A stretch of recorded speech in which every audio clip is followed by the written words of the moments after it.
Hi guys, thanks for tuning into this episode of the Nick Egan Times. We have an awesome guest on this episode. We have Aggie Dent. Aggie is a senior at New York University who's majoring in sports management. Aggie has a passion for sport. Aggie has worked for some of the top sport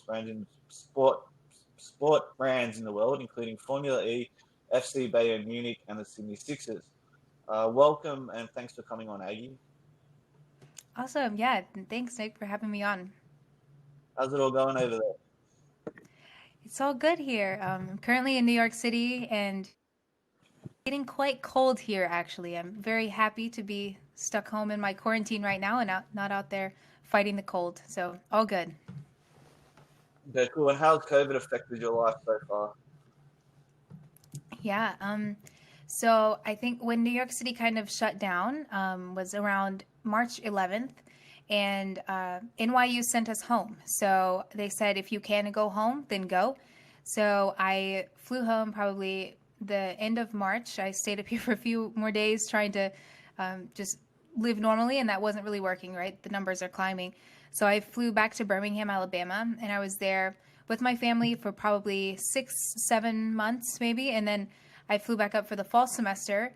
And then the numbers started rising again. And then I flew home for the holidays, and now I'm back doing a quarantine in New York, just trying to have a, I guess, semi-normal senior semester, I guess. So yeah, it's been a lot of time at home, which is what I wasn't expecting due to COVID, but it's nice to be home with the family sometimes as well. Sure. For the listeners, let's just jump straight into it. Who is Aggie Dent? Well, as you said, I'm a senior at NYU. I think I like to do a lot of things. So I think you mentioned my sports, my art kind of background and stuff. Decide what I wanted to do when I got to, or when I was going to college, when I was applying to colleges and things. I loved music. I still sing, and I used to do a lot of that. And then when I was applying to schools, I was like, okay, like I felt like I had to decide between music and sports, which now I realize is not the case. I can definitely do both. But yeah, so when I was applying to schools, I was just so interested in so many different things. But I landed on sports because of living in New York City. Why would you not want to live in New York City? And just the opportunities that are here in this global sports hub of New York just made it work. And yeah, so I think I do lots of weird things and I have fun with it. So I do sports things. I host a podcast. I'm working and doing research, as you said, for the Sydney Sixers. I've worked for FC Bayern for a while. And then I also display my art on art exhibits around New York. I still sing a little bit, but not so much. Kind of left that one behind a little bit. Maybe we'll pick it up sometime soon in this quarantine. But yeah, I think I want to know and do everything that I can because I don't know. I love meeting people and getting to know how to do new things and new experiences. That's sensational, great insights. Tell me about your family, your heritage, and growing up in Alabama, Sweet Home, Alabama. Yeah. So born and raised in Birmingham, Alabama. I have a mom and dad and a sister that I live with, and so I guess my ethnicity, my mom's side is from Alabama.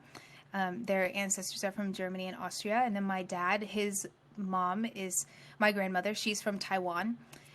So Taiwanese American, I guess, American Taiwanese, and yeah, it's so cool. I always ask my grandma fun questions where she grew up and stuff because she met my grandpa while my grandpa was in the United States Air Force stationed in Taiwan. So they met, they came back to the U.S. and got married and lived here. But yeah, I love asking her about all of her Taiwanese memories and stuff from when she was a kid over there. But yeah, growing up in Birmingham was awesome. Lots of high school football games. You know, American football is huge in Alabama. Grew up going to a lot of games, whether it was in high school or college level. But it was very different, I think, when I decided to go to New York City after leaving Birmingham, and it's not super common, I guess, for people to leave Alabama to move to New York, and that was definitely what I wanted to do. So it was, I guess, it was kind of hard to convince people and have them understand what I wanted and what I needed to do. But I'm super happy that I have done that and made that change. It was hard at first. I wasn't used to the hustle and bustle of the city, but yeah, I mean, it's been awesome, and I'm super glad that I had the upbringing and like the community and southern culture and stuff like that. But yeah, it was a hard adjustment, but I'm really, really happy with it. And I love going back to Birmingham to visit my family and friends as well. Phenomenal. Okay, talk to me about your sports background and your passion for it and how that's all transpired. Yeah, I guess I usually start this with when I was a kid, I couldn't decide what sport I wanted to play, so I played all the sports. I tried everything for at least one season. You name it, I probably played it, except for cricket. I know that's really popular in Australia, not so much in Birmingham, Alabama. So I didn't do cricket, but I tried everything. And then as my playing career went on, I was quitting sports because I just had this weird pain in my feet, and I couldn't figure out what it was. I had no idea, so I was like, okay, well, softball makes my feet hurt. I'll try something else. Let's try swimming. And so that made my feet hurt. I didn't know what to do. So I ended up going to all kinds of foot specialists, pain specialists around the U.S. In several different states, and they couldn't figure out what was wrong with my feet. Finally, I was diagnosed with a bunch of different pain disorders, I guess. I've kind of started to grow out of some of them, which is really nice, but having that foot trouble made me realize that I couldn't compete anymore. And I guess the end of my sporting career was around in high school. I ended up permanently injuring my feet when I was trying out for a majorette line. I was twirling batons because that was one of the last sports that I could try and see if it worked out for me. So, yeah, I permanently broke both of my feet, which has brought on another pain, I guess, that I'm dealing with now. But yeah, so it started with me playing, and then I realized I couldn't play. So I decided to go into the business, right? And the management, media, trying to figure out all the other sides of sport that I could be involved in. And yeah, so here I am, I guess, studying sports at NYU, and I've had some really cool experiences with FC Bayern, now the Sydney Sixers, doing a bit of research there. And yeah, even building a basketball team in Flint, Michigan has been super cool as well. And now I have a sports podcast. So even though I can't play, I guess I kind of found a way around it. Yeah, that's awesome. Actually, you're starting a podcast at the end of January, I believe, or it might have already launched. You're launching AWA Road to Tokyo, where you're featuring interviews with Olympians and Paralympians on the way to compete in the Tokyo Games. Talk to me about that. Yeah, the podcast has grown a lot. Adventures with Aggie it's growing a lot in the last few months. So I reached out to a couple of Olympians that seemed pretty active on social media, and they had done a bunch of different other engagements and things like that. And I was like, hey, do you want to talk on my podcast? And then a few weeks later, I had 6 or 7 Olympians that were willing to speak with me, Olympians and Paralympians, excuse me. And now I'm just, I guess in those interviews, what I did was I walked through their stories. How did they start the sport that they play? Like, why swimming? How did you get into that? What are your earliest memories swimming? And then I kind of moved into more of who were your mentors along the way? Can you just kind of walk me through the highlights and maybe some of the challenges that you faced? And then my favorite part of all of the interviews is what does the road to Tokyo mean to you? Or for some of them, they're 3-time Olympians. So what does the road to London mean? Or what does the road to Rio mean? And it's really cool to just hear all of the stuff that goes on in that road that they take to the Olympics or Paralympics. So yeah, we're in the middle of it right now, actually. I've released 2 episodes, one with a Team USA rugby player named Nicole Haverland, and another one with a Team USA wheelchair rugby player named Chuck Aoki. And we've got 3 or 4 more episodes to release in the next few weeks, but it's going really well. And I love the Olympics, huge Olympics fan, Paralympics fan as well. So it's been really cool to kind of be on the other side and get to know these athletes personally. Congratulations on that, and yeah, I look forward to hearing it myself. Yeah. You're a current director of research and engagement for Flint United, I believe. And you just mentioned before you've got a new team competing in the basketball league. Talk about that. Yeah. So Flint United is a new team competing in the basketball league. So the basketball league is a competitor to NBA G League, which is the second division basketball league of NBA within the U.S. And yeah, the basketball league is growing a lot. They've onboarded, I think, 20 teams just in 2020, and different cities all around the U.S. Lots of really great basketball is being played as well. But yeah, so my role with them is really social media engagement, driving partnerships that impact the community, doing social media analytics too, a little bit of content creation as well. It's been really cool to get to help and participate in building the team from the ground up.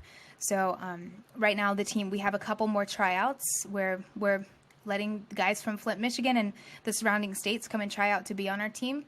And then we'll have our team combine where everybody's playing together for the first time in just a few weeks.